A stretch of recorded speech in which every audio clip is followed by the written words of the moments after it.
Magandang hapon po sa inyong lahat. Hello?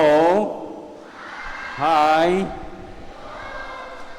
May isang nanay o ina noon na tuwing linggo ay nagbi-bake ng cake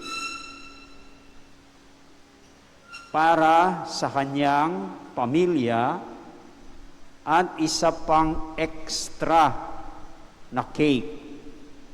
O saan po ba ang para sa extra na cake? Saan yon ay kanyang inilalagay sa bintana para makuha nino man na nagugutom.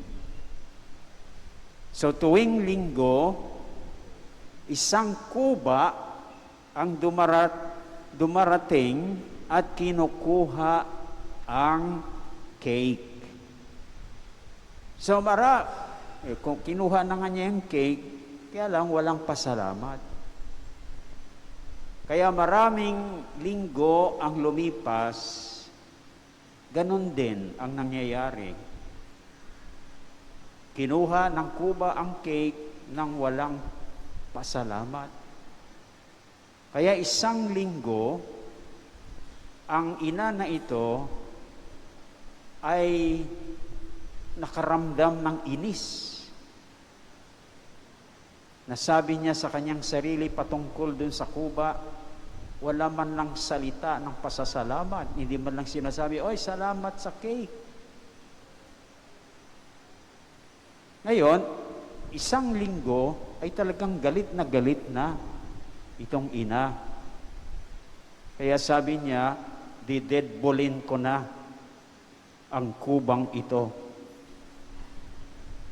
So sa pagkakataong iyon, nilagyan niya ng lason ang cake na binake niya para sa kuba.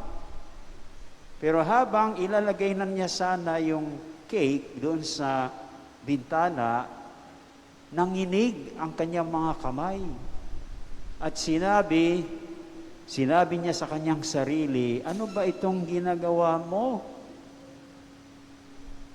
So pinaglabanan niya o nilabanan niya ang kasamaan na sinimulan na niyang gawin.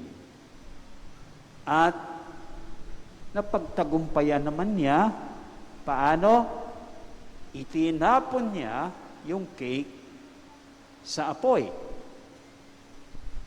At nag-bake siya ng panibagong cake, siyempre wala ng lason, at inilagay doon sa bintana.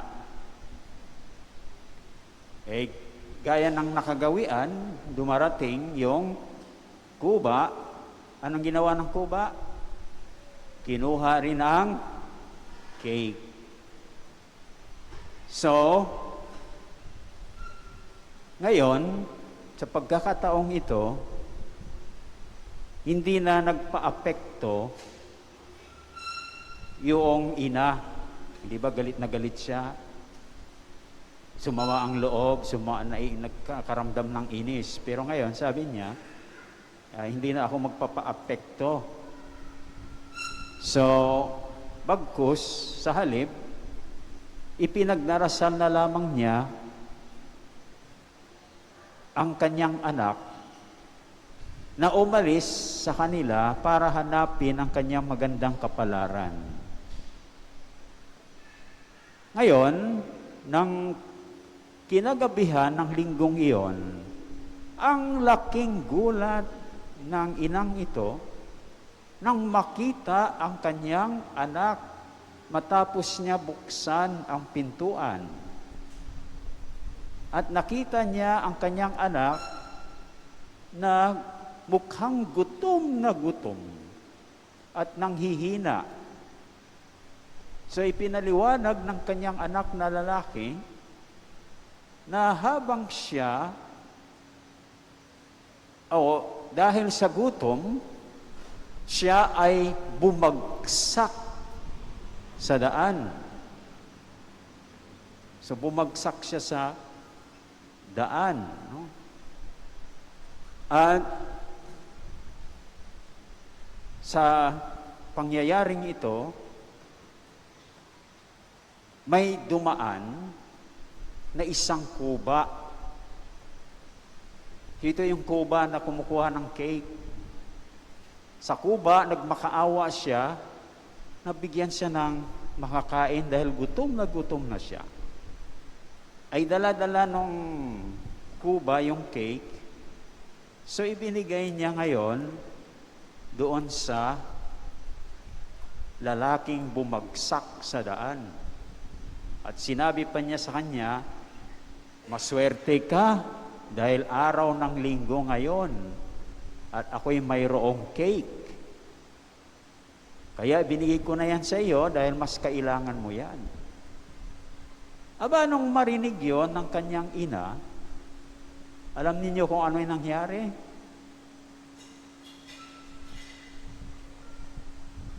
Anong nangyari? Namutla ang kanyang mukha at nayanig siya. Dahil naalaala niya yung cake na nilagyan niya ng lason. Nilagyan niya ng lason at kung hindi niya nilabanan ang kasamaan na sinimulan niyang gawin at napagtagumpayan naman niya dahil itinapon nga niya yung cake sa apoy at nag-bake siya ng panibago. At yun ang naibigay sa kanyang anak. Pero kung hindi niya napaglabanan yung kasamaan na ginawa, na sinimulan niyang gawin, ano mangyayari? Ang maibigay sa kanyang anak ay ang cake na may lason. At kapag may lason kinain mo, anong mangyayari sa iyo? So mamamatay. Kita ninyo?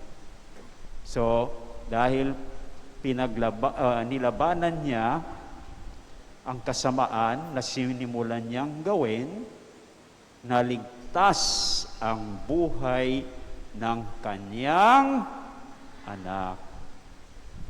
Kaya, kapag tagumpayan natin ang kasamaan, ito ay may malaking magagawa na kabutihan.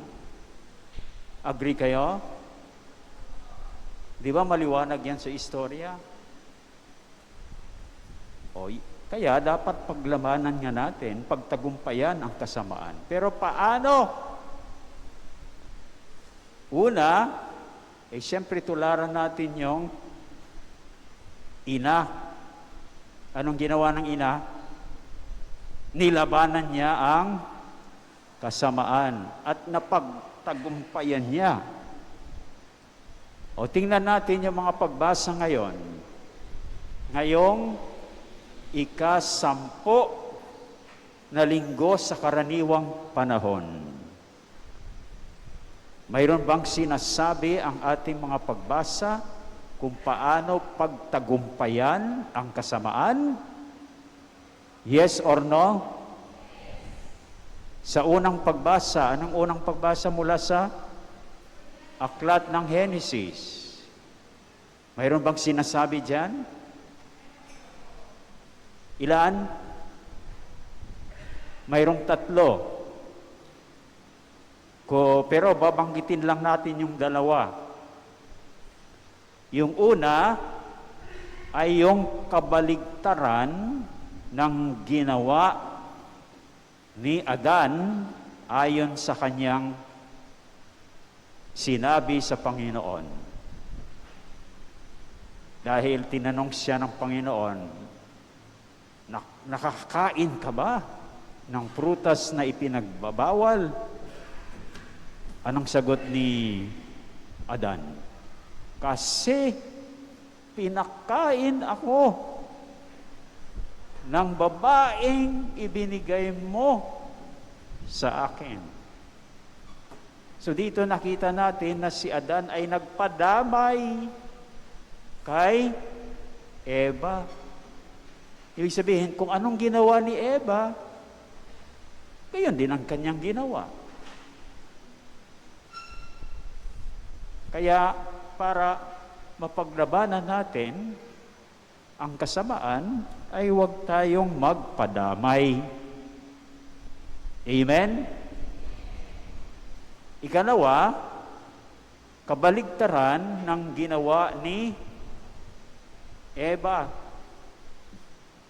Dahil tinanong din siya ng Diyos o bakit kinain niya yung prutas? Anong sagot ni Eva?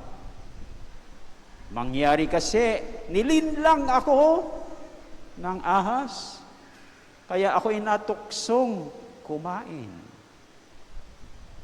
So dito naman, ang nangyari kay Eva, nilinlang siya. Kaya siya ay gumawa ng kasamaan. Kaya para mapaglabanan natin at pagtagumpayan ang kasamaan, dapat hindi tayo magpapalinlang. Di ba? Maraming magpapalinlang sa demonyo. Gaya ng nangyayari ngayon sa online. Sa online ay may maraming demonyo din. Tama? Maraming nanlilinlang. Pero, kung hindi kayo nagpapalinlang, ay mapagtagumpayan nyo ang kasamaang ito. Amen? O, sa ikalawang pagbasa naman, mula saan? Very good. Mula sa sulat ni unang sulat ba o ikalawa?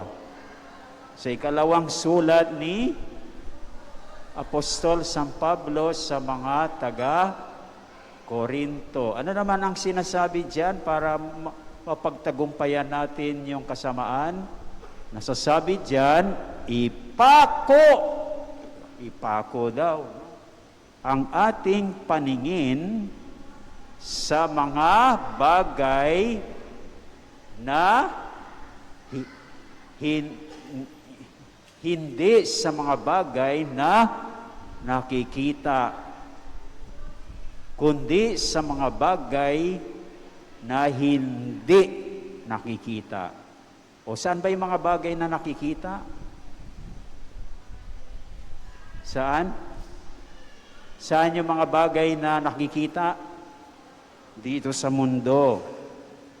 So, ibig sabihin nun, huwag tayong maging makamundo. Huwag tayong maging worldly. Dahil kapag worldly tayo, makamundo, ipinapako natin ang ating paningin sa mundong ito na nagtataglay ng mga bagay na masisira. Yan ang tandaan ninyo. Kala nyo kung ano yung, baka marami na kayo mga bagay na mula sa mundo at marami na kayo noon. Sa bandang huli, yung mga yon ay masisira lamang. Kapag nasisira, may tsansa ba tayong mapagtagumpayan ang kasamaan? Wala. Pero, kung ipako natin ang ating paningin sa mga bagay na hindi nakikita, o saan naman to?